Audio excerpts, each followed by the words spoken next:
ದಾವಣಗೆರೆ ಅಂದ್ರೆ ನಿಮ್ಗೆಲ್ರಿಗೂ ಮೊದಲು ತಲೆಗೆ ಬರೋದು ದೋಸೆ ಅಲ್ವಾ? ಹಾಗಾದ್ರೆ ದಾವಣಗೆರೆ ಅಷ್ಟೇನಾ? ಅಲ್ಲ.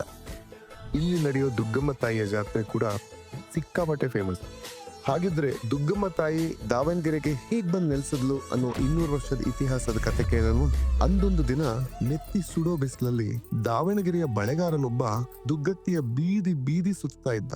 ವ್ಯಾಪಾರನೇ ಇಲ್ಲದೆ ತುಂಬಾ ಸುಸ್ತಾಗಿ ಆ ರಾತ್ರಿ ಅದೇ ಊರಿನ ದುಗ್ಗಮ್ಮನ ದೇವಸ್ಥಾನದಲ್ಲಿ ಮಲ್ಕೊಂಡಿದ್ನಂತೆ. ಅವನ ಕನಸಿನಲ್ಲಿ ದುಗ್ಗಮ್ಮ ಬಂದು ನನಗೆ 5 ಬಳೆ ಕೊಟ್ಟು ನಿನ್ ವ್ಯಾಪಾರ ಶುರು ಮಾಡು ಅಂದ್ಲಂತೆ. ಬಳೆಗಾರ ಬೆಳಗ್ಗೆ ಎದ್ದವನೇ ದೇವಿಗೆ 5 ಬಳೆ ಒಪ್ಸಿ ವ್ಯಾಪಾರಕ್ಕೆ ಹೊರಟ. ಆಶ್ಚರ್ಯ ಅಂದ್ರೆ ಅವ್ರು ವಾಪಸ್ ಬರುವಾಗ ಅಷ್ಟೂ ಬಳೆ ವ್ಯಾಪಾರ ಆಗಿತ್ತು. ಆಗೆಲ್ಲ ವ್ಯಾಪಾರದಲ್ಲಿ ದುಡ್ಡು ಕೊಡ್ತಿರ್ಲಿಲ್ಲ.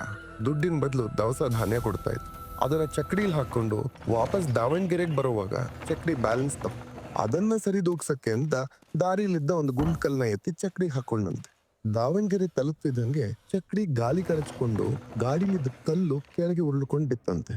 ಊರಿನ ಜನರೆಲ್ಲ ಈ ವಿಚಿತ್ರನ ನೋಡ್ತಾ ನಿಂತಾಗ ಮಾತೆ ಬರದೇ ಇರೋ ಒಂದು 5 ವರ್ಷದ ಮಗು ಮೇಲೆ ದೇವಿ ಆವಾಹನೆಯಾಗಿ, ನಾನು ದುಗ್ಗಮ್ಮ ಇದೇ ಊರಿನಲ್ಲಿ ನೆಲೆಸ್ತೇನೆ, ನನ್ಗಿಲ್ಲೇ ಗುಡಿ ಕಟ್ಟಿ ಏನ್ಲಂತೆ. ಜನರೆಲ್ಲ ಸೇರಿ ಅವಳಿಗೊಂದು ಗುಡಿ ಕಟ್ಟದ್ರಂತೆ. ಕಾಲಾಂತರದಲ್ಲಿ ದಾವಣಗೆರೆಯಲ್ಲಿ ಪ್ರತಿ 2 ವರ್ಷಕ್ಕೊಮ್ಮೆ ದೇವಿ ಜಾತ್ರೆ ನಡೆಯುತ್ತೆ. ಆ ಹೊತ್ತಿನಲ್ಲಿ ಕರ್ನಾಟಕ ಮಾತ್ರ ಅಲ್ಲ, ಬೇರೆ ಬೇರೆ ಕಡೆಯಿಂದ ಸುಮಾರು 10 ಲಕ್ಷಕ್ಕಿಂತ ಹೆಚ್ಚು ಜನ ಸೇರ್ತಾರೆ.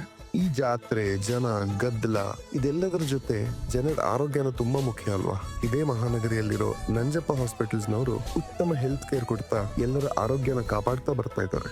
ಇಷ್ಟೆಲ್ಲ ಹಿರಿಮೆ ಇರೋ ನಮ್ಮ ದಾವಣಗೆರೆ ನಮ್ಮ ಹೆಮ್ಮೆ, ಏನಂತೀರಾ?